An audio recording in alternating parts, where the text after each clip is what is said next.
함께하며 여러분의 내일을 응원합니다. 성공을 부르는 좋은 습관, 성공예감 이대호입니다.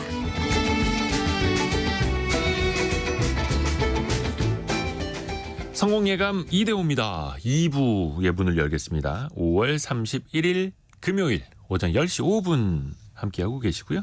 오늘도 늘 함께해 주셔서 감사드립니다. 경제상식 퀴즈 정답 알려드릴 시간인데요. 정답은 국채였습니다. 국채. 6월부터 개인 투자자들도 소액으로 최소 10만 원부터 투자가 가능한 국채 상품이 나온다라는 걸 저희가 알려드렸고요. 과거에는 자산 배분 관점에서 고액 자산가들이 증권사 PB나 은행의 PB를 관리를 받으면서 하는 게 국채 투자였다면 이제는 소액으로 적립식으로도 하실 수 있다. 이런 이야기를 전달해 드렸습니다. 그리고 7182님이 2년차 자영업자입니다. 아빠가 성공예감 이대호입니다. 광팬이셔서 적극 추천으로 듣기 시작해서 이제 출근하면서 매일 듣고 있습니다. 친구랑 신랑한테도 들으라고 열심히 알리고 있어요. 감사합니다. 감사합니다. 또 정답 국채까지 맞춰주셨고요. 6252님 아버지가 발행하신 채권은 부채인가요? 성공예감 애프터 서비스에 저희가 답변을 아닙니다. 이렇게 해드려야 되나? 벌써 5월의 마지막 날입니다. 모두들 건강하셔서 다가올 여름 이겨내십시다. 국채 이렇게 또 정답 보내주셨습니다. 고맙습니다. 정인철님 학창시절 역사시험에 나오던 국채보상운동이라는 게 생각나네요. 그렇습니다. 사실 이게 채권이 투자한 사람에게는 채권입니다만 나라에게는 이걸 발행한 사람에게는 채무가 되는 거죠. 갚아야 할 돈. 그래서 외채 많이 발행할수록 외국에 갚아야 할 빚이 또 많아지는 거고요. 일본 같은 경우에는 정부 부채가 200%를 넘는데 그렇게 해도 버틸 수 있는 건 그걸 또 내국인들이 많이 갖고 있기 때문 아니겠습니까? 여러분의 의견 또 앞으로 이제 생각나시는 이야기들 혹은 질문들 짧은 문자 50원 긴 문자 100원이 드는 샵 9730 혹은 비용이 들지 않은 KBS 콩으로 보내주시면 됩니다. 자, 증시 상황 한번 볼게요. 밤사이에 미국장은 좀 떨어지긴 했습니다만 코스피 코스닥은 오늘 조금 오르고 있습니다. 코스피는 0.64% 오른 2652, 코스닥은 0.2% 강보합인 833.62 가리키고 있고요. 시가총액 상위 종목들 보면 삼성전자가 최근에 73,000원대까지 떨어졌다가 지금은 74,300원으로 1% 반등하고 있고요. SK하이닉스는 2.6% 내린 19만 원 가리키고 있습니다. 그리고 원달러 환율이 최근에 1,370원대까지 다시 올라왔는데요. 오늘은 1,378원으로 또 다시 1,480원을 눈앞에 두고 있네요. 자동차 관련주 흐름을 한번 볼까요? 최근에 현대차 흐름이 굉장히 좋았는데요. 25만 5천 원 오늘은 약보합인데요. 현대자동차가 올 들어서 또 굉장히 많이 올랐습니다. 기아차도 11만 9천 원 가리키고 있고요. 우리나라 대표적인 수출 품목 또 효자 수출품이기도 하죠. 많은 분들이 이제는 전기차를 타시고 전기차도 기대 많이 하고 계시는데 전기차가 사실은 가솔린 차량, 내연기관차보다 또 먼저 개발이 됐었다라는 이야기. 좀 의외 아닙니까? 뿌리 깊은 제조업 시간에 자동차 산업의 변화를 같이 한번 공부해 보시죠. 숭실사이버대 환경안전공학과 교수이자 SF 소설가로도 활동하고 있는 곽재식 작가 만나봅니다. 안녕하세요. 안녕하세요. 곽재식입니다. 혹시 전기차 타세요? 아닙니다. 저는 아주 조그마한 작은 제 몸이 겨우 들어갈 정도의 경차를 타고 있죠. 그리고 이제 내연기관차. 그렇습니다. 근데 전기차하고 내연기관차 당연히 가장 큰 차이는 모터와 엔진이겠죠. 그렇습니다. 전기차, 전기로 가는 차가 이제 전기차일 텐데요. 네. 전기라고 하면 우리 가장 쉽게 생각할 수 있는 거는 플러스 극, 마이너스 극이 정해져 있는 배터리에서 나오는 이런 전기 생각해 볼 수가 있겠죠. 네. 그래서 우리 리모컨 같은데 배터리 끼울 때 거꾸로 플러스 마이너스 반대로 끼우면 안 되고 그렇지 않습니까? 네. 그렇게 나오는 전기는 이제 직류라고 합니다. 직류. 그에 비해서 이제 가정에서 사용하는 전기는 플러그 이렇게 콘센트에 꽂을 때 거꾸로 꽂아도 별 상관없이 잘 작동 작동이 그쵸, 되거든요. 그쵸, 그쵸. 예, 가정용 전기는 플러스극, 마이너스극이 정확하게 정해져 있지 않고 우리나라 같은 경우에는 1초에 60번 정도 이렇게 교대로 바뀌는 예, 그런 전기가 나오는데 이런 전기를 교류라고 합니다. 그렇게 설명해 주시니까 확 와닿네. 진류 교류. 네, 아무래도 교류를 받아가지고 뭔가 작업을 하는 게 더 어렵겠죠. 1초 60번씩 계속 플러스 마이너스가 바뀌니까. 그래서 교류를 이용해서 잘 돌아가는 전기 모터를 만드는 것이 쉽지가 않았는데 그거를 처음 개발해가지고 큰 성공을 거뒀던 세르비아 출신의 과학자 이름이 혹시 무엇일까요? 이 사람 이름이 테슬라. 니콜라 테슬라입니다. 네, 네. 1888년에 교류로 작동되는 이 모터를 만들었죠. 그래서 이제 테슬라라는 회사도 있고 니콜라라는 회사도 있고. 그렇습니다. 그래서 그 회사들이 잘 되다 보니까 요즘에는 직류로 작동하는 기구를 잘 만들던 사람이 발명한 에디슨이거든요. 네. 그래서 요즘은 에디슨 이름을 딴 뭐 그런 자동차 회사도 요즘 막 나오고 맞습니다. 있고 맞습니다. 좀 그런 분위기죠. 그래서 그런 흐름에 있는 것인데 배터리에서 나오는 전기로 전기 모터를 돌려서 움직이면 전기차인 것이고 휘발유에서 나오는 그 휘발유 연료를 태워서 그 태울 때 생기는 어떤 그 폭발력, 부피가 확 늘어가는 그 힘을 이용해서 엔진을 돌리면 그런 게 이제 휘발유차, 뭐 경유를 돌리면 경유차 이런 식으로 이야기를 하는 거죠. 보통 그 경유차나 휘발유차 같은 경우에는 그 휘발유를 태우는 혹은 경유를 태우는 그 연료를 연소시키는 곳이 기계 장치 내부에 있습니다. 그래서 내부에서 연소를 한다라고 해서 내연 기관이라고 하는데요. 그러면 기계 장치 바깥에서 뭘 태우는 것도 있나라고 생각하실 수도 있는데 원래 역사적으로 거슬러 올라가 보면 증기기관차 같은 경우에는 원래 보일러에서 물을 끓여가지고 그 물이 수증기로 바뀌면 그 수증기 김을 뽑아가지고 기관을 돌리지 않습니까? 그 압력으로. 네, 그래서 이거는 불 지피는 곳이 기계장치하고는 별도로 있어도 아무 상관없습니다. 그래서 이런 게 먼저 나왔기 때문에 나중에 나온 뭐 휘발유차, 경유차 이런 거를 내연기관이다, 내연기관차다 뭐 이런 식으로 부르고 있습니다. 요즘에는 이제 휘발유차용 엔진도 들어있고 전기 모터도 들어있고 그래서 둘 다 들어있는 거를 이제 하이브리드 차다라는 식으로 이야기를 하는데요. 처음에 하이브리드 차가 나왔을 때는 거기다 이제 직접 전기 충전을 할 수 있는 기능은 없거나 미미하고 휘발유차 엔진이 돌아가면 그 휘발유차 엔진에 발전기가 붙어 있어가지고 그 발전기가 돌면서 전기를 만들어내면 그 전기를 일시 저장했다가 전기 모터를 돌린다. 뭐 이런 방식으로 운영을 했었거든요. 근데 얼핏 들어보면 아니 그냥 바로 전기를 충전해가지고 돌리면 전기 모터가 그 간편하게 잘 돌아갈 거고 아니면 그냥 휘발유 엔진으로 바로 바퀴를 돌리면 되지. 왜 휘발유 엔진으로 전기를 만들고 그걸로 다시 전기 모터를 돌릴까? 이건 너무 복잡하고 이중 구조로 괜히 만든 거 아닌가 싶을 수도 있는데 실제로 그래서 하이브리드 차량의 구조가 좀 복잡합니다. 네네네. 근데 막상 이거를 만들어 놓고 잘 구조를 개발해 보니까 휘발유차 같은 내연기관 엔진은 뭐 다른 화석연료로 돌아가는 엔진들도 다 마찬가지입니다만 네. 처음에 시동 거는 절차도 복잡하고 껐다가 켜는 것도 좀 어렵죠. 네. 그리고 특히 낮은 속도에서 돌아갈 때 이거를 효율이 좋게 돌리기가 쉽지가 않거든요. 그래서 항상 뭐 엔진 공회전 문제가 어쩌고 이런 이야기가 항상 나오게 되는데 전기 모터는 그런 게 없거든요. 그래서 처음에 낮은 속도로 움직일 때는 전기 모터를 전기 사용하고 빨리 움직일 때는 이 휘발유 엔진의 힘을 그대로 사용한다라고 하면 훨씬 더 효율이 좋아가지고 연비가 높아진다라는 사실을 사람들이 알게 된 것입니다.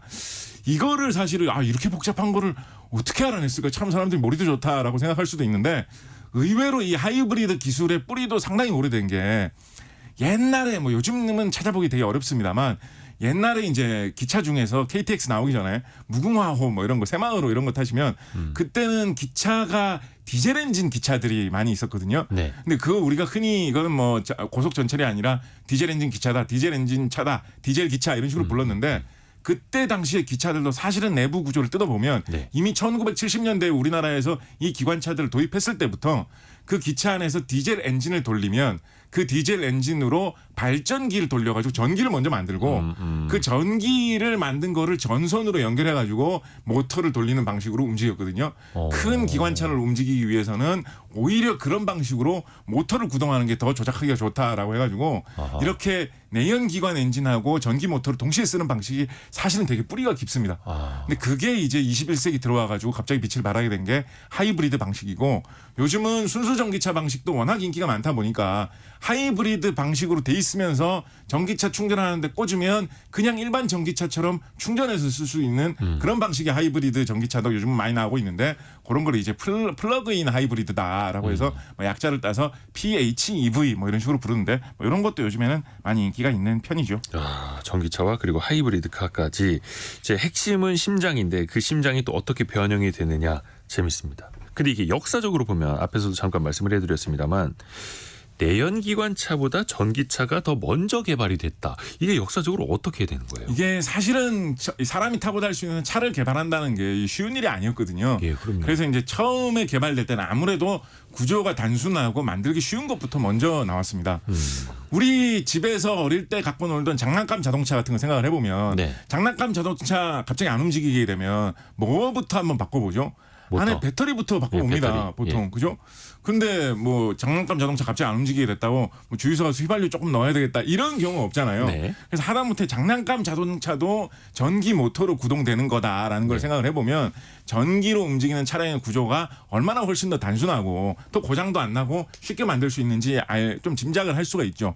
그래서 애초에 전기 자동차가 휘발유 자동차보다 더 먼저 나왔고요. 뭐 모형 수준이 테스트된 걸로 생각을 해보면 뭐 19세기 한 초반에 이미 전기차는 나오고 있었고 중반 후반 정도 되면 어느 정도 사람들이 탈만한 제품으로 완성이 되어 있었습니다. 휘발유 차는 그보다 이후에 19세기 말부터 이제 조금씩 개발돼가지고 어떻게 보면 20세기 초에 들어서 퍼진 거니까 한 세대 정도 전기차가 앞서 있었다라고 볼 수가 있겠습니다.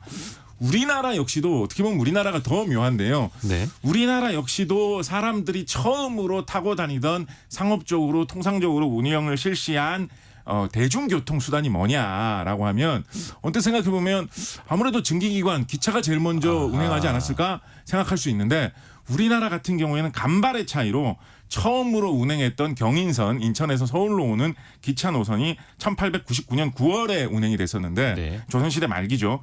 전차 같은 경우에는 이제 배터리로 움직이는 건 아니고 이제 전선을 가설해 가지고 움직이는 것인데 예. 전차 같은 경우에는 1899년 5월 딱 요즘 같은 계절이죠.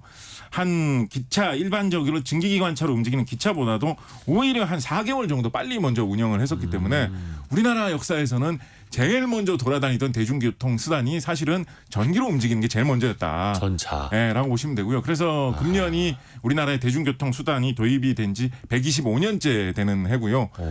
그 바로 직계 후계 기종이 노선도 거의 일치합니다. 우리 지금 현재 서울의 지하철 1호선 노선이 그거 거의 그대로 계승한 거다라고 보면 될 수 있을 정도로 1899년의 전차 노선이 지금 1호선 노선과 비슷한 거예요. 비슷합니다. 네, 뭐 서울역에서 광화문 쪽으로 거쳐서 청량리 쪽으로 빠지는 이런 노선이었기 때문에 처음에 전차 노선은 이제 서대문 쪽에서부터 오긴 했습니다만, 네, 그래서 뭐 그런 거를 보면 별걸 다 하십니다. 네, 그런 걸 보면 예. 전기가 훨씬 더 다루기 쉽고 구조도 간단해서 먼저 됐구나라고 네네. 이제 쉽게 생각을 할 수가 있겠죠. 그런데 이제 전기차의 문제가 뭐였냐면 사실은 지금까지도 꾸준하게 이어지는 문제인데 네. 배터리 용량의 한계가 있기 때문에 이거를 많은 사람을 태우고 오래 가기가 힘들다라는 그렇죠. 거였거든요. 예. 그래서 조선시대 말기에 운영되었던 그 전차도 사실은 배터리 방식이 아니라 전기를 전봇대에서 받아가지고 쓰는 그런 방식이었기 때문에 네네. 이제 그렇게 사용될 수가 있었던 것이고 개인이 마음대로 타고 다니려면 이제 배터리가 있어서 충전이 돼야 되는데 그 용량이 부족해가지고 좀 대중화되기가 어려웠었죠. 그런 상황에서 이제 이 일반 휘발유 차를 혹은 뭐 디젤 차를 계속 개발하려던 사람들이 주로 이제 독일 같은 유럽 중부 동부에서 그런 발명가들이 많이 나왔는데요. 뭐 기계공업의 탄탄한 기반 때문에 그럴 텐데 처음에 아주 좋은 엔진을 개발했다라고 네. 해가지고 굉장히 많은 기대를 받았던 위대한 과학자로 칭송받고 있는 인물이 루돌프 디젤이라는 사람입니다. 아, 그 사람 이름이 디젤. 이 사람이 만든 엔진이 당연히 뭐겠습니까? 디젤. 디젤 엔진을 만들었겠죠. 저는 이제 가끔 그런 생각도 하는데 우리 이제 산타클로스 썰매를 이제 루돌프가 끈다라고 하지 않습니까? 예, 예. 근데 이제 디젤 엔진 만든 사람도 루돌프 디젤이라는 걸 보면 이 이름이 뭔가 탈 것을 끄는 거에 대해서 좀 좋은 어감이 있는 이름인가? 루돌프도 일종의 엔진이네요. 그렇죠. 네, 하늘도 날아다니는 바이오 엔진 같은 약간의 네네, 예. 그런 거라고 볼 수 바이오 있습니다. 엔진. 예, 뭐 그런 생각도 들고요. 그러네요. 그리고 그거하고 비슷한 시기에 자동차, 휘발유 자동차를 개발을 해가지고 네. 자동차 자체를 판매하려고 나섰던 사람이 있었는데 이 사람이 바로 카를 벤츠라는 사람입니다. 당연히 이제 이 사람 회사가 지금 이제 지금까지도 이어져가지고 세계적으로 네. 이제 장사를 잘하는 회사가 되었죠. 카를 벤츠 같은 경우에 처음 휘발유 차를 만들었을 때 이게 차가 뭐 말도 없는데 차가 막 움직이니까 사람들이 신기하다라고는 생각했는데 저게 과연 실용적일까? 그래도 말 타고 다니는 게 훨씬 더 단순하고 여기저기 잘 갈 수 있고 뭐 좋지 휘발유를 어디서 구해 막 이런 식으로 사람들이 좀 의심할 수가 있었는데 아하. 요거를 역전시키는데 큰 공헌을 한 이 인물로 지금 사실 독일에서는 굉장히 좀 추앙받고 있는 인물이자 어떻게 보면 이 사람이 랠리 레이싱의 어떤 어머니다라고 칭송받고 있는 사람이 카를 벤츠의 부인인 베르타 벤츠라는 사람입니다. 이 베르타 벤츠라는 사람이 자기 남편이 개발한 차가 화제는 되고 있는데 많이 안 팔릴 때 네. 어떤 일을 했냐면 자기 집 이제 친정에 갈 일이 생겼는데 네. 친정이 자기가 사는 데서 한 100km 떨어져 있는 곳이었대요. 예. 근데 거기에 내가 애들을 데리고 차를 운전해가지고 가겠다라고 한 거죠. 그때만 해도 차라는 게 나온 지 얼마 안 됐을 때였거든요. 네네네네. 근데 이 베르타 벤츠가 온갖 난관을 뚫고 100km 떨어진 친정까지 차를 타고 가는데 성공을 했습니다. 그러니까 이게 막 다 소문이 난 거죠. 그러면서 어떤 식으로 소문이 나겠습니까? 가정주부가 친정 갈 때 타고 있을 정도로 이게 안정감 있고 사용하기 편하고 좋은 건가? 뭐 이렇게 되면서 야. 이 벤츠의 사업이 잘 되기 시작했다라는 뭐 이야기가 있을 정도로 휘발유 차가 퍼질 수 있는 좋은 계기였었는데요. 사실은 산업적으로 조금 더 넓게 보면 휘발유 차는 이제 그때 당시에 19세기 기준으로 돌아보면 뭐가 정말 큰 문제냐면 휘발유를 구하기가 어렵다라는 게 사실은 그때는 문제였거든요. 왜냐하면 휘발유가 뭐 어디 뭐 동네 우물 같은 데서 품은 나오는 게 아니니까요. 정제를 해가지고 보급을 해야지 있는 그쵸. 거지 않습니까? 초창기에 전기차가 인기 있었던 이유 중에 하나는 전기는 토머스 에디슨 같은 사람의 공 때문에 이 조명 같은 거 밝힌다고 집집마다 많이 들어가는 분위기였거든요. 네. 그러니까 전기는 구하기 쉽다라고 해서 전기차는 뭐 될 것 같다라는 생각이 있었던 것인데 휘발유는 그렇게 구하기가 쉽지가 않았거든요. 그런데 그때 당시에 우연인지 필연인지 어떤 일이 있었냐면 원래 사람들이 석유라는 걸 캐가지고 초창기에 어떤 용도로 많이 썼냐면 거기에서 등유를 정제해가지고 등불 밝히는데 조명 네. 용도로 많이 썼습니다. 네. 근데 그때 석유하고 경쟁하던 기름이 사실은 고래 기름을 굉장히 많이 썼었거든요. 그래서 뭐 모비딕 뭐 이런 소설 읽어보면 네네. 미국 사람들 이런 사람들은 큰 고래를 잡으면 기름만 짜고 고기는 다 버립니다. 우리나라에 뭐 고래 고기 좋아하시는 미식가 같은 분들이 보면 아니 기절초풍할 것 같은 일인데 네. 그때 이제 유럽 사람들은 고래 잡으면 기름만 짜고 다 버릴 정도로 기름이 원래 조명용 고래 기름이 조명용으로 되게 좋았었거든요. 근데 19세기 말에 뭐 여러 가지 이유의 조합으로 고래 기름 가격이 더 이상 떨어지는 일이 멈추고 고래가 잘 안 잡힌다 뭐 이런 이야기도 돌기 시작하면서 고래 기름의 대체품 수요가 많이 늘어납니다. 그러다 보니까 사람들이 석유를 많이 개발하게 되면서 휘발유가 많이 퍼지면서 요즘에 동네방네 주유소도 많이 있던데 휘발유 차도 이제 쉽게 탈 수 있겠다라는 분위기하고 엮이면서 휘발유 차는 전기차보다 한 번 주유하면 오래 간다. 이게 생기게 되니까 미국 같은 땅덩이가 큰 나라를 중심으로 폭발적으로 성장을 한 것이죠. 어떻게 보면 전기차가 무너진 게 사람들이 고래를 너무 많이 잡다가 고래 씨가 마를 것 같은 위기가 닥쳤기 때문에 고래 사냥 때문에 전기차가 망했나? 뭐 이런 이야기도 한번 생각해 볼 수 있을 정도로 진짜. 산업들이 좀 복잡하게 연결이 되어 있던 그런 분위기가 산업 전환기에 나타난 적이 있었습니다. 거슬러 올라가면 거기서 다 맞물려 있는 거네요. 네네. 또 재미난 게 내연기관 차량이 이제 보급이 되면서 각종 이제 산업이 많이 발전을 했습니다. 그 안에 들어가는 부품 가짓수가 많다 보니까 그렇죠. 어떻게 보면 지금 고용도 그렇고 경제적 파급 효과가 큰 산업하면 자동차 산업이 먼저 떠오르게 되잖아요. 그렇습니다. 네. 들어가는 부품만 해도 뭐 3만 개가 넘는다고. 그렇습니다. 뭐 많이 볼 때는 뭐 3만 5천 개 정도 부품을 조립해가지고 만드는 차량도 있다. 차 한 대. 라고 할 정도로 굉장히 다양한 부품을 많이 조립을 해야지 이 휘발유차, 내연 차량을 만들 수 있는 것인데요. 이게 언뜻 생각을 해보면 뭐 자동차 복잡해 보이긴 하는데 그렇다고 뭐 이렇게 3만 개까지는 부품을 사용할까 싶기는 한데 사실은 가만히 생각을 해보면 이게 복잡할 수밖에 없는 게 내연기관 차량은 기본적으로 연료를 넣어가지고 불을 붙이면 그게 이제 폭발하는 힘을 이용을 해가지고 차를 움직이는 거지 않습니까? 네. 근데 이 폭발이는 불 붙여가지고 폭발하는 현상은 내가 정밀하게 조종하기가 되게 어려운 현상이잖아요. 그렇죠. 휘발유 조금 붓고 불을 딱 붙이면서 이번에는 좀 살살 터지면 좋겠다라고 한다고 해가지고 살살 터지는 게 아니잖아요. 네네. 그래서 굉장히 여러 가지 복잡한 방식을 이용하는데 기본적으로 제일 근간이 되는 방식이 휘발유 차량 같은 경우에 이제 그냥 엔진을 큰 통엔진 하나만 쓰는 게 아니라 실린더라고 하죠. 네. 작은 휘발유를 넣어서 폭발을 하면서 돌아가는 부품을 하나가 아니라 보통 뭐 한 6개 정도 혹은 뭐 4개 정도 조합을 해가지고 하나 자체의 힘은 작지만 그 4개, 6개를 연결해가지고 움직이면 차를 빠르게 움직일 수 있을 정도의 힘을 세게 낸다라고 해가지고 그런 식으로 이제 조합하는 방법을 사용하는데 그래서 이제 그게 이제 6개를 조합하면 6기통 엔진이다. 네. 4개를 조합하면 4기통 4기통. 엔진이다. 뭐 이런 식으로 이야기를 하고요. 조합을 할 때 일렬로 쭉 세운 모양으로 요거를 조립을 해서 놓느냐 아니면 V자 모양으로 이렇게 교대교대로 조합을 해서 놓느냐에 따라서 V자 모양으로 하는 게 더 효율이 좋고 힘이 좋다라고 해서 그런 거 같은 경우는 무슨 뭐 V6 엔진이다, 뭐 V6 뭐 이런 식으로 이제 써놓는 경우가 있죠. 그 90년대 후반에 그랜저 V6 엔진 나왔을 네. 때 장난이 아니었습니다. 네. 되게 전국의 사장님들이 다 네. 그거 타려고. 예. 뭐 멋있고 좋아 보인다 뭐 이런 얘기를 하죠. 그리고 이 엔진을 생각을 해보면 엔진에다가 이 연료를 불어넣고 공기를 불어넣은 다음에 불을 붙이고 불을 붙여가지고 폭발하고 나면 거기서 생긴 연기는 빼주고 네. 요 작업이 이루어져야지 이 엔진은 돌아가는 건데 이게 바퀴가 얼마나 고속으로 돌아갑니까? 그러니까 1초에 막 몇십 번씩 빠를 때는 이 일을 막 파파파파팍 연속으로 해줘야 되는 거거든요. 그럼 이제 연료 빨아들이고 불 붙이고 생긴 연기 내보내고 요거를 아주 연속으로 빠르게 계속 반복하면서 조정을 해줘야 되는데 그거를 자동으로 해주는 기계 장치 부품이 이제 캠이라는 부품을 연결을 해가지고 그 장치를 하고 있습니다. 근데 그 캠도 사실은 정교한 부품이죠. 빠르게 움직여야 되니까 굉장히 튼튼해야 되기도 하고 이거를 뭐 6개씩 실린더를 조합을 해가지고 움직인다라고 하면 그 6개가 서로 이렇게 박자를 맞춰서 돌아가야지 차가 잘 굴러가지 않겠습니까? 네. 그러니까 그거를 박자를 맞춰서 효율이 좋게 돌아가게 하는 것도 사실은 쉬운 일이 아닌데 그래서 이제 요즘에는 어떤 방식이 좋으냐라고 하면 그 캠 장치를 실린더의 윗부분에 그러니까 머리통 위에다가 장치를 하는데 이제 원래 장치하던 거에 이제 배 정도 되는 걸 장치한다라고 하면 더블 오버헤드 캠 이렇게 해가지고 DOHC 뭐 이런 식으로 약자로 부르죠. 이것도 이제 자동차나 엔진 같은 데 보면 DOHC라는 말 되게 멋있게 붙어 있고 이렇지 않습니까? 네. 근데 보시면 DOHC 방식이 아닌 것도 많고 아까 말씀하셨듯이 V6 엔진이 아닌 것도 많고 그 사이에서도 바뀔 수 있는 뭐 여러 가지 옵션들이 많이 있는 거죠. 그러니까 엔진 하나만 보더라도 사실은 뭐 갖가지 부품과 기술을 다 조합을 해야 만들 수 있는 것이고 거기다가 엔진에 계속 불을 붙여서 이렇게 움직이는 거다 보니까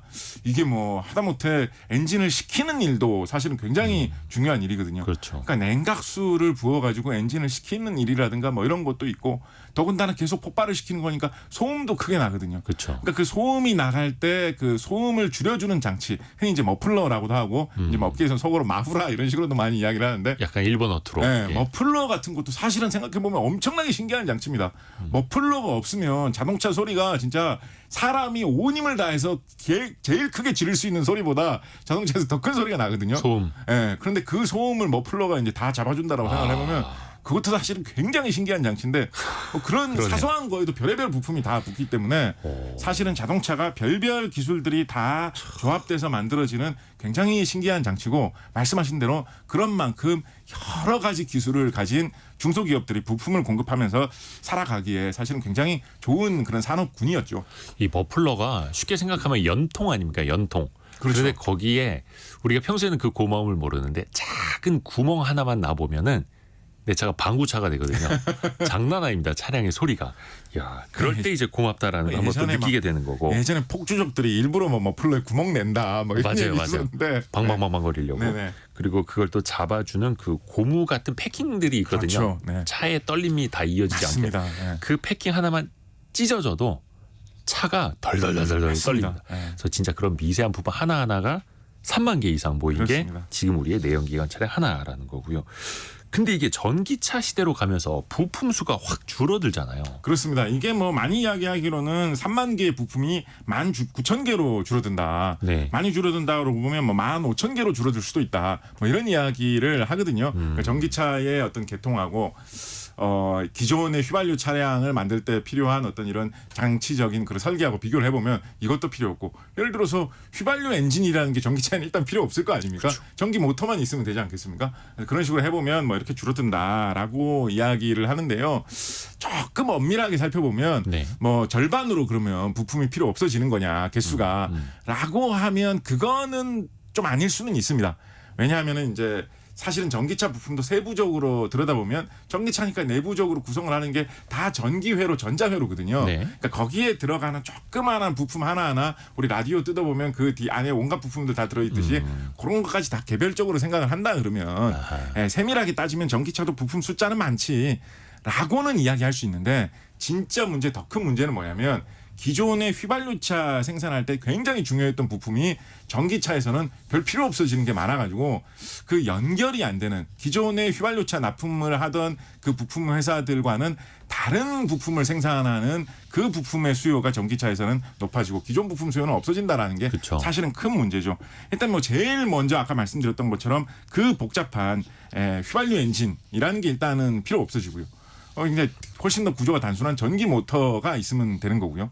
그러니까 휘발유차 엔진을 만들기 위해서 온갖 기술을 발전시켜 놓은 회사들의 기술이 전기차에서는 무용지물이고 대신에 전기 모터 같은 거 잘 만드는 회사 예를 들면 뭐 세탁기, 뭐 냉장고, 에어컨 이런 거 안에 들어있는 전기 모터 잘 만드는 회사가 우리 노하우를 살려서 전기 모터 자동차용으로도 만들면 잘할 수 있지 않을까라고 생각하면 실제로 이제 진출할 수 있을 정도로 우리나라의 대표적인 전자 회사가 있는 그 그룹에서 뭐 그 캐나다 쪽에 자동차 부품 회사하고 합작해가지고 실제로 미국 전기차의 그 엔진 역할을 하는 전기 모터 생산을 해가지고 지금 납품을 한 지가 지금 거의 10년 다 돼가거든요. 실제로 그걸로 돈 많이 벌고 있죠. 네네. LG 마그나라고 네네. 해서 네. 거기 이제 실적이 굉장히 많이 올라왔습니다. 그렇습니다. 예, 그런 것만 봐도 예전에는 냉장고, 세탁기 잘 만드는 회사가 이제는 자동차 산업에서 중요해지나 그런 식의 이제 전환이 일어날 수 있는 그 어떤 바탕이 될 수가 있는 것입니다.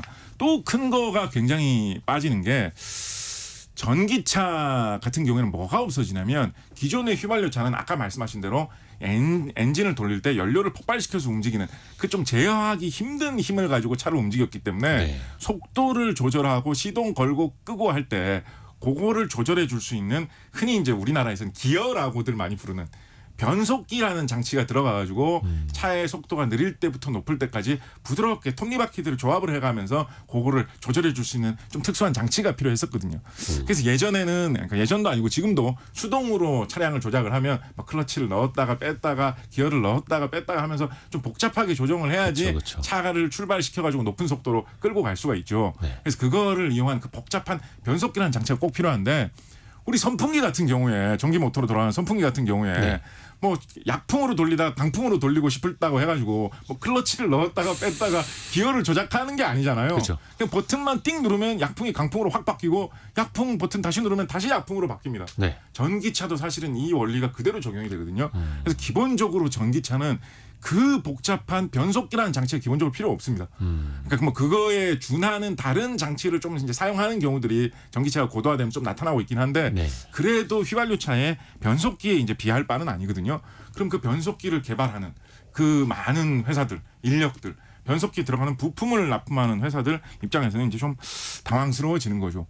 그리고 이제 그 휘발유차 같은 경우에는 공기가 잘 들어와야지 이제 불을 붙일 수가 있으니까 그쵸. 공기가 들어오는 것도 꽤 중요하거든요. 그쵸. 공기를 어떻게 빨아들여가지고 어떻게 잘 엔진까지 갖다 주는 거냐 뭐 이런 거에 관련된 기술도 발전이 되는데 전기차는 공기가 필요 없거든요. 전기가 있으면 움직일 그쵸. 수 있기 때문에 예. 그래서 그런 계통도 싹 다 빠지는 것이고 사실은 그 일론 머스크 회장이 네. 전기차 사업을 하면서 되게 멋있게 이렇게 자기가 이제 아주 좀 드높은 꿈을 가지고 있다라는 식으로 항상 얘기할 때 뭘 갖다 끌면서 항상 이야기를 하냐면 네. 나의 꿈은 인류가 지구에서 벗어나서 우주로 진출하는 것이다. 화성 같은 데 가가지고 나의 우주선을 타고 간 사람들이 자리 잡고 살려면 화성에서도 사람들이 기계장치를 움직이고 자동차를 타고 다녀야 될 텐데 화성에는 산소가 없기 때문에 화성에서 휘발유차 디젤차를 타고 다닐 수는 없다. 그래서 내가 개발하는 전기차가 화성에서는 차의 기본이 될 거다. 이런 얘기 꼭 같이 하거든요. 그건 뭐 이렇게 꿈을 아름답게 포장한다라는 뜻으로 해석할 수도 있고 우리나라가 지금 이 시간 같이 산업적으로 해석을 한다라고 생각해 보면 공기를 다루는 그런 부품 그런 체계는 전기차에서는 다 필요 없어지는구나 그렇죠. 라는 것까지도 생각을 할 수가 있죠. 그렇다 보니까 뭐 이거는 뭐 이렇지는 않습니다만 네. 한때 이제 좀 과장해서 말하는 약간 속설 같은 이야기로 선풍기를 만들 수 있는 기술력이 있는 회사면 전기차도 만들 수 있다라는 이야기가 있을 정도로 부품 숫자가 작아지고 전체적인 구조도 단순해진다. 그래서 수많은 후발 업체들이 특히 이제 개발도상국 쪽에서 급성장을 해가지고 도전할 수 있는 영역이 전기차다. 뭐 이런 이야기도 나왔고요. 그렇죠. 정반대로는 어떤 이야기도 나왔냐면 뭐 아직까지는 이렇게 가려면 시간은 상당히 먼 것 같습니다만 조금 이제 빨리 보시는 분들은 어떤 이야기도 하셨냐면 컴퓨터 같은 경우에 예전에는 특히 이제 데스크탑 컴퓨터 같은 경우에 예전에는 컴퓨터 자체의 브랜드 같은 걸 꽤나 많이 따졌었는데 네네네. 어느 순간 뭐 윈도우 같은 거 OS를 잘 설치를 하면 무슨 브랜드 컴퓨터든 다 대동소이하다라고 된 후로 맞아요. 컴퓨터를 뭐 특히 그 특정 브랜드를 보고 사는 게 아니라 그냥 이제 용산 같은 데 있는 매장에다 연락을 해가지고 사양을 이제 맞춰서 사장님 뭐 CPU는 못 꽂고 메모리는 못 꽂고 하드 용량은 어느 정도 해가지고 조립해 주세요 라고 하면 그 가게에서 그냥 알아서 조립을 해주죠. 그렇죠. 그렇게 한 다음에 거기 소프트웨어만 빌 게이츠 회장님이 세운 그 회사에 나오는 소프트웨어 이렇게 잘 설치를 하면 뭐 무리 없이 컴퓨터 잘 쓸 수 있다. 하드웨어는 좀 크게 안 중요해지고 소프트웨어가 중요해지는 시대로 컴퓨터는 좀 변해버렸다. 이런 식의 생각 많이 하지 않습니까? 네. 전기차 시대가 되면 자동차도 언젠가 그렇게 갈 수도 있지 않을까라고 보시는 분들도 좀 있습니다. 아직까지는 뭐 좀 먼 미래인데요. 전기차는 항상 연결돼서 많이 이야기되는 게 전기차는 전기로 움직이는 것이기 때문에 전자 부품 컴퓨터가 조작을 하기가 좋거든요. 컴퓨터가 진단을 하기도 좋고 그렇다 보니까 일반 휘발유차 내연기관차보다 컴퓨터가 자동으로 운전해주는 자율주행을 하기에 전기차가 아주 좋다라는 생각이 있어서 전기차는 항상 자율주행하고 세트로 나오는 경우가 많이 있습니다. 자율주행이 굉장히 중요해지면 언젠가 미래에는 우리 요즘에 용산에서 컴퓨터 조립하듯이 자동차 하드웨어 자체는 일정 수준만 만족하면 뭐든지 다 상관없다. 어쩌면 뭐 용산이 아니라 뭐 울산 같은 데 전화해가지고 가게 사장님한테 자동차 한 대만 이렇게 맞춰주세요 라고 하면 만들어가지고 딱 배송해가지고 보내주는데 거기다가 자율주행 소프트웨어를 뭘 설치하느냐에 따라서 차가 좋아지고 나빠지고 하는 그런 시대가 미래에는 오지도 않을까라고 하는데요. 뭐 그런 시대가 언제 올 거냐라고 하는 거는 뭐 산업의 분위기가 워낙 다르기 때문에 올지 말지 쉽게 얘기할 수는 없는 것인데 하나 확실한 거는 소프트웨어의 중요성도 과거의 내연기관차에 비해서 훨씬 더 높아진다라는 이야기를 할 수 있을 것이고 그렇기 때문에 사실은 지난 3월인가요? 중국에서 그 스마트폰 잘 만들던 회사가 전기차 만들어가지고 출시했는데 꽤 괜찮다라고 해가지고 굉장히 충격도 많이 주고 화제도 굉장히 많이 됐었던 적도 있었죠. 이 회사가 이렇게 과감하게 이런 일을 할 수가 있었던 것도 뭐 기존의 전기 전자제품을 만들던 회사라는 특성도 있거니와 소프트웨어에서는 우리가 세계 수준에 도달해 있다라는 자신감이 있었기 때문에 과감하게 자동차 시장에 도전을 해가지고 좋은 성과를 낸 거다. 뭐 이런 이야기도 해볼 수가 있을 것 같습니다. 그렇죠. 그래서 이제 전기차 공부하시는 분들은 SDV라는 용어도 기억하시면 이게 상식이 또 올라갑니다. Software Defined Vehicle이라고 해서 멋있는 말이군요. 소프트웨어가 좌우하는 탈 것. 그러니까 말씀하신 것처럼 하드웨어가 아니라 이제는 소프트웨어가 중요하다라는 거죠. 정확히 그 말씀인 것 같습니다. 그래서 뭐 선풍기 만들 기술력이면 전기차 만든다. 이게 사실 우리는 잘 상상이 안 됩니다만 중국만 하더라도 전기차 메이커가 막 수백 개 된다고 하지 않습니까? 지금 다 막 구조조정하고 뭐 통폐합하고 난리긴 합니다만. 그렇죠. 그래서 이제 어떻게 보면 난립 또 나중에 이제 정리가 될 거고요. 근데 약간 좀 걱정이 되는 게 3930님이 제조업이 폐업하는 기업들이 많다. 이게 부품 수가 줄어들면 사실 우리나라도 자동차 관련된 밸류체인 그 기업들이 굉장히 많은데 이게 좀 그렇습니다. 우려되는 측면 아닙니까?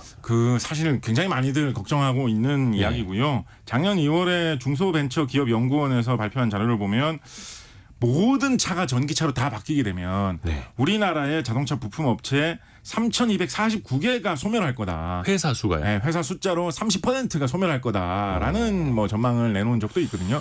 근데 이제 뭐 이 회사들도 가만히 있지는 않을 테니까 그리고 전기차 전환이 100%까지 가는 것도 사실은 뭐 쉽지는 않을 테고 하니까 뭐 이렇게까지 되지는 않는다라고 하더라도 조금 현실적인 조사 수치를 봐도 작년에 국회에 들어간 자료 중에 2020년, 22년 자동차 산업 실태 조사라는 자료가 있거든요. 네. 여기에 보면 자동차 부품 업계 중에 좀 이렇게 대표적인 회사 한 4,500개 정도를 조사를 해가지고 지금 미래차 전환, 그러니까 뭐 전기차, 수소차, 뭐 자율주행차 이런 미래차 전환에 어느 정도 대응을 하고 있느냐라고 조사를 해봤더니 전체 중에 대응을 하고 있다라고 이야기한 회사가 37.7%밖에 안 되었다라고 합니다. 그것도 좀 우려스러운데 그중에 더 좀 고민스러운 건 뭐냐면 그중에 39.4%가 그러니까 37.7%만 대응을 하고 있는데 그 중에서도 39.4%만이 그걸로 이제 수익을 내고 있다라고 이야기를 하고 있거든요. 그 나머지는 대응을 하고 있지만 이제 돈을 까먹으면서 어떻게든지 이제 한번 기회를 찾아보려고 하고 아직은 하고 있는 중이다라는 거죠. 그러니까 이게 참 쉽지가 않은 이 전환기에서 이제 다른 아까 말씀드렸던 뭐 기존의 전기 전자 부품을 하던 회사들이 오히려 기회를 얻는다거나 전혀 자동차 산업에 경험이 없던 다른 분야의 업체들이 치고 올라온다거나 이런 상황이 벌어질 수 있는 것이 전기차 전환의 시대이기 때문에 걱정할 만한 상황인 것은 사실인 것 같습니다. 특히나 이 회사들이 요즘에 하는 이야기를 들어보면 네. 뭐 때문에 좀 더 걱정이 좀 심해지는 것 같냐면 네. 이게 전기차로 바뀐다. 당장 내일 다 바뀐다라든가 아니면 뭐 한 5년에 걸쳐서 1년에 20%씩 바뀌어가지고 5년이면 100% 바뀐다라고 하면 그쪽으로 이렇게 착착 넘어가면서 어떻게든지 돈을 투자를 해가지고 한번 이렇게 크게 한번 걸어볼 텐데 사실은 전기차에 전기차 부품에 투자를 하면서 전환을 하려고 노력을 하고 있다라고는 하지만 기존의 내연기관차용 부품 파는 거를 안 할 수가 없잖아요. 그걸로 지금 먹고 사는 회사가. 그러니까 기존의 휘발유차, 디젤차용 부품을 생산해서 판매하는 그 사업은 계속해서 하면서 어떻게든지 또 틈을 내가지고 전기차로 전환하기 위한 그 사업은 또 따로 해야 되는 이런 상황이거든요. 같이 힘을 다 모아가지고 사업을 크게 펼쳐가지고 해야지 뭐 좀 잘 될 확률이 높아지는데 이걸 둘로 쪼개가지고 하다 보니까 더 힘들다라는 이야기도 하고 있고요. 또 많이들 걱정을 하는 게 전기차로 간다라고 해가지고 투자를 막 해가지고 열심히 하고 있는데 생각보다 전기차로 바뀌는 속도가 어느 날 갑자기 좀 느려지고 이런 일 발생하지 않습니까? 그렇죠. 그렇게 되면 이거 투자를 많이 했는데 수익도 안 나고 이런 것 때문에 걱정도 많이 하고 있거니와 한편으로는 국내 중소기업 같은 경우에는 전기차 관련된 이런 사업 같은 경우에는 이제 미래의 전망이 좋다라고 하는 이제 첨단 기술 산업이 많이 있지 않습니까? 그렇다 보니까 이거를 잘하는 인력들이 좀 이렇게 임금이 높은 것을 추구하는 이런 인력들이 많거든요. 근데 우리나라 산업 구조상 이런 인력들이 중소기업에 잘 또 취직을 안 하려는 그런 현상이 있어가지고 전기차 산업에 필요한 인력을 구하기도 중소 부품업체에서 너무 힘들다라는 그런 이야기들이 좀 많이 나오고 있어서 걱정인 것은 좀 사실인 것 같습니다. 그리고 이게 또 전기차는 거의 전자 제품에 가깝다 보니까 그렇습니다. 미래에는 자동차 정비업소, 네. 카센터가 정말 필요가 없어지는 시대가 올 거다라는 이야기도 있더라고요. 네, 한편으로는 또 이제 그 전자 산업에서 저력이 풍부한 업체나 그런 그 어떤 산업계를 갖추고 있는 그런 지역이나 나라에서 갑자기 급성장할 수 있는 그런 가능성을 보일 수도 있는 그런 산업군인 게 이제 중국이 전기차 산업이 굉장히 이제 잘 되는 편이거든요. 흔히 이제 뭐 세계 1위 전기차 하면 이제 미국 회사 많이 생각을 하는데 세계 2위, 3위 이런 거 보면 다 중국 회사가 자리 잡고 있거든요. 네. 작년 같은 경우에는 통계를 보면 뭐 중국 회사들이 작년에는 1위도 이제 우리가 했다. 뭐 이런 통계를 뭐 어떤 기준으로 봤을 때는 제시를 하기도 할 정도로 뭐 생산 수출 다. 네, 무섭게 이제 성장을 하고 있는데 중국 전기차가 이렇게 잘 될 수 있는 어떤 바탕도 기존에 지난 한 30년 동안 중국의 전기 산업이 굉장히 크게 성장하지 않았습니까? 텔레비전, 뭐 냉장고, 세탁기, 에어컨 다 중국에서 굉장히 잘 만드는 시대가 됐기 때문에 네. 전기 제품을 위한 배터리를 만든다, 뭐 인버터를 만든다, 뭐 모터를 만든다, 다 그에 대한 기반이 굉장히 넓게 갖춰져 있다 보니까 그거를 무기로 해서 원래 작년에 그 중국이 수출차 시장에서 판매 대수 1위를 세계적으로 한 적도 있고 막 그랬거든요. 네. 근데 우리나라만 해도 아직까지 야, 너 외제차 뭐든지 마음대로 사보라. 돈은 내가 얼마든지 줄게라고 하면 뭐 살래라고 하면 나는 중국차 사고 싶은데 이런 분이 아직 우리나라에 많지는 않으실 거예요. 네. 그러니까 기존 차량 브랜드 이미지에서 아직까지 중국 브랜드에 좀 한계는 있는 것 같지만 그런데 새롭게 열린 전기차라는 시장에서는 경쟁의 공식이 좀 달라졌기 때문에 이전에 차량 브랜드에서 어떤 경험이나 이미지가 없는 중국차 회사들이 훅 들어올 수 있는 영역이 있어서 급성장을 한 측면이 있고 거기에 이제 우리나라 산업계는 좀 밀릴 수 있는 좀 그런 약점도 있는 것이죠. 우리나라에서 좀 단적으로 드러난 통계로 아직까지는 뭐 대한민국이 그래도 자동차 강국이지 실제로 이제 승용차 판매 대수로 보면 막 세계에서 막 4위도 하고 막 엄청나게 잘 되는 그런 분위기로 네. 아까 주식 소개해 주실 때도 우리나라 자동차 회사 주식도 잘 나온다라고 이야기하셨지 않습니까? 네네네. 그런데 이게 중국 차한테 어느 정도로 요즘에 좀 그 위협을 느끼고 있느냐를 살펴보면 2023년에 우리나라에 전기 버스가 많이 도입이 됐거든요. 네. 근데 전기 버스 같은 경우에 사람들이 브랜드 같은 걸 별로 안 따지잖아요. 그렇죠. 나 저 버스는 고급차 버스 브랜드가 아니라서 안 탈래. 저 버스 듣도 보도 못한 브랜드야. 이러면서 버스 안 타는 경우가 없거든요. 그렇죠. 버스는 그냥 브랜드 상관없이 기능 괜찮고 가격 저렴하면 살 수 있는 거거든요. 네. 더군다나 전기차에서 사람들이 제일 걱정하는 게 충전이 어려운 거 귀찮으면 어떡하지라고 하는데 전기 버스 같은 경우에는 어차피 노선 다 돌고 나면 그렇죠. 차량의 기지로 이렇게 돌아오는데 거기서 바로 충전한 다음 또 돌리면 되니까 멀리 못 간다 이런 거 걱정할 것도 없고 그렇죠. 그래서 전기 버스는 굉장히 실용적으로 하기가 좋은 그런 분야인데 작년 같은 경우에 우리나라가 전기 버스를 새로 도입을 한 게 국토교통부 통계를 보면 2,821대가 도입이 되었다라고 하거든요. 네. 근데 그 중에서 1,528대가 수입이었습니다. 절반 이상이 수입인 거예요. 거의 다 중국산. 그러니까 어떻게 보면 버스 시장에서는 이미 중국이 과점이죠. 국내에서 뭐 대세로 가고 있다라고 할 정도거든요. 이게 뭐 버스라고 해서 우습게 볼 게 아닌 게 버스가 한 대면 가격이 한 4, 5억 원 합니다. 신차 버스를 뽑으면. 근데 이제 중국차 같은 경우는 그것보다 한 1억 원 더 싸다라고 해서 잘 팔리는 거거든요. 차이가 엄청나죠. 네, 그래서 한 대에 3억 원씩 잡으면 3억 원짜리 중국차가 1,500대 팔렸다라고 하면 작년에 중국의 버스가 국내에서 한 4,500원치 뭐 이렇게 막 팔린 거예요. 그러니까 이게 굉장한 금액으로 따져도 굉장한 양이 팔린 것이고 이게 더 점점점 잠식해 들어오지 않겠는가. 국내에 팔 수 있는 인프라가 계속 생기고 점점 더 경험이 많이 생기면 다른 일반 차량도 이제 잘 들어오지 않겠는가라고 할 정도로 이제 이렇게 위협이 많이 되고 있는데 그래도 여러 가지 방법으로 우리나라 부품 회사들이 전환을 살아나갈 방법을 다양한 방식으로 뭐 여러 가지로 노력을 하고 있다라고는 얘기하고 있습니다. 이게 또 전기버스뿐만이 아니라 이게 승용차까지도 어떻게 될 것이냐. 그래서 벌써부터 위기 아닌 위기감을 또 느끼시는 분들 많은 거고 그래서 미국에서 팔리고 있는 중국 전기차가 아직은 많지도 않지만 미국에서 벌써부터 중국산 차량에 대해서 관세를 100%로 물리겠다 이렇게 또 바이든 대통령이 발표하기도 했고요.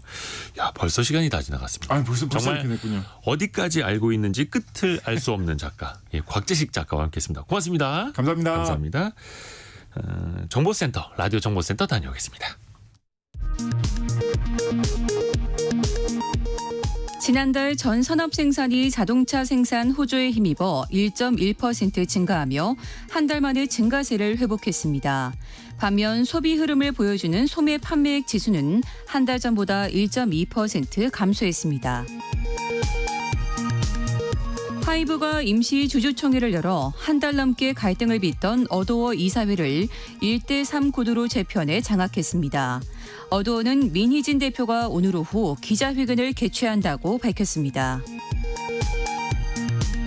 작년 말 기준으로 국내 주택의 0.48%는 외국인이 소유하고 있고 그중 55%는 중국인이 소유하고 있는 것으로 나타났습니다. 반면 토지를 소유하고 있는 외국인 중에는 미국 국적이 가장 많았습니다.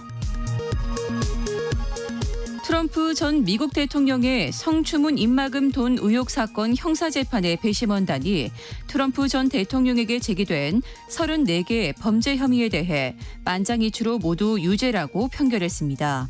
트럼프 전 대통령은 판결 이후 자신은 무죄이며 조작된 재판이라고 주장했습니다. 지금까지 라디오 정보센터 뉴스 정한나였습니다. 여러분의 질문이 콘텐츠가 되는 시간. 애프터 서비스 코너입니다. 곽지연 리포터 안녕하세요. 네, 안녕하세요. 첫 번째 질문은요. 네, 9038번님이 보내셨습니다. 종합소득세 환급 정보는 국세청 정보 그리고 AI 세금 환급 서비스인 3.3에서 제공하는 정보가 다른데 왜 다른가요? 하셨고요. 그렇다면은 3.3의 정보를 신뢰해도 되는 건가요? 라고 하셨습니다. 과연 그래도 되는 건지 세무사에게 좀 자세한 설명 들어보죠. 자연세무회계 컨설팅 김주성 세무사입니다. 3.3은 홈택스에서 조회되는 정보를 가지고 계산을 하는 거고 실무적으로는 홈택스에서 조회할 수 없는 그런 정보들이 있거든요. 예를 들어서 기본 공제 대상자를 누구를 더 추가할 것인지라든가 세액 공제나 감면 같은 거 홈택스에서 조회되는 이외의 정보 때문에 차이가 당연히 날 수밖에 없습니다.